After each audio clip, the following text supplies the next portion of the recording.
যেটা ফতোয়াবাজি করে কাফের বলে, ওরও ভুঁড়ি এরকম, চেয়ারে বসলে মনে হয় যে মাগুর মাছ, পেট মোটা মাছ।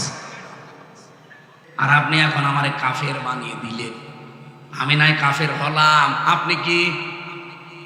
আপনি তো কাফের বাপ।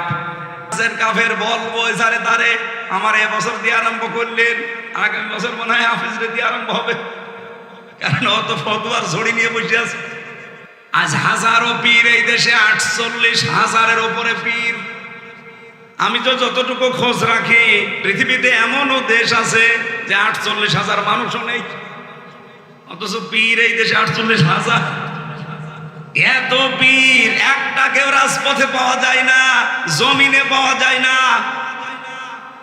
নর্থ সাউথ বিশ্ববিদ্যালয়ে কোরআনের উপরে লাঠি দিয়েছে, থুতু দিয়েছে, সেখানে ফতোয়াবাজি করতে পারো না।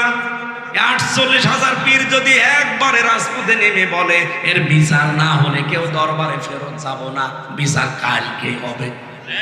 কোথায় আছেন আপনি? আপনি তো শুধু ভড়ি আর জব বানিয়ে ব্যস্ত আছেন।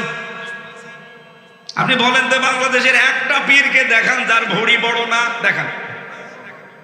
আমি তো যতগুলো দেখেছি ওদের ভড়ি আর জহব্বা ছাড়া কিছু পাইনি, এত বড় বড় ভড়ি। আমার মনে হয় এই দেশে একামতে দিন যারা কায়েম করতে চায়, হ্যাঁ তাদের ছোটখাটো ভুল ত্রুটি থাকতে পারে, তা আপনি কি করছেন? তাদের মতো এই 17 বছর জেল জুলুম সহ্য করেছেন, একটা বার জেলে গেছেন আপনি? রিমান্ড কি বলছেন?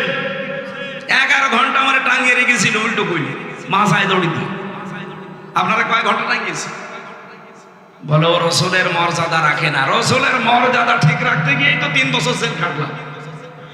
আমি প্রথম দিনই যদি মেনে নিতাম যে ঠিক আছে বাবা শাহজালাল সব আলা, 3 বছর না 3 ঘন্টা আমার ছেলে থাকা রাখি। আর কুষ্টিয়া থেকে যখন নিয়ে যাচ্ছিল প্রতিমধ্যে আমারে ছেড়ে দিত, কারণ যাওয়ার সময় তো বারবার আমারে বলছিল ছাত্রলীগের শুধু ওলামা লীগ বলে একটা দল ছিল, ওই সময় ছিল না, ওই দলের সদস্য হবেন শুধু বিশ্ববিদ্যালয়, বাকি আপনার কিছু করা লাগবে না, কারণ আপনি আসলে আমরা অনেক মানুষ নিয়ে আসতে পারবো, এই ধান্দায় ছিল। আমি একবারে কাটছাট বলেছিলাম না, আপনারা যা ইচ্ছা তাই করতে পারেন। মিথ্যা মামলা দিয়েছেন এটা আমি জানি, যে আরো দেন, কিন্তু আমি সত্যের উপরে যেটা আমি বুঝেছি, এক চলো আমার নড়াতে পারবে না। রিমান্ডের পর রিমান্ড দিয়েছি, প্রথম 5 দিন দিয়ে হয়নি, আবার দিয়েছে 5 দিন। আর রিমান্ডে কি সরাসরি জায়গায় আয়না ঘরে নিয়েছে, মাটির নিচে। আমি দেখতাম ওই জায়গায় হঠাৎ রাত 2টার সময় 5-7 জন মুখ বান্ধা আমার পাশ থেকে একজনকে বলছে ওঠেন ওঠেন, মানে এখন বাজে রাত 2টা, কোথায় যাব? চলে। ও মনে করছে ছেড়ে দেবে, পরে বের করে নিয়ে খাঁচা থেকে হঠাৎ মাথার উপরে কালো কাপড় লাগিয়ে পেছনে হাত হ্যান্ডকাপ দিয়ে বেঁধে দিল। কান্নাকাটি করছিল মাটির নিচে। আমি সত্য কথা বলছি, এই যে কোরআন আমার সামনে।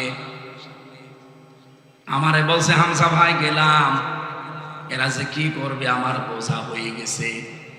মুখ আমার যখন বেঁধে ফেলেছে কালো কাপড় দিয়ে, হাত যখন পেছনে বেঁধে ফেলেছে, 4-5 জন মিলে নিয়ে যাচ্ছে, তার মানে আমি বুঝে ফেলেছি আমার জীবনের শেষ দিন। এইরকম সিচুয়েশন আমি নিজে ফেস করে এসেছি। আর আপনি ফতোয়াবাজি করেন বসে বসে না।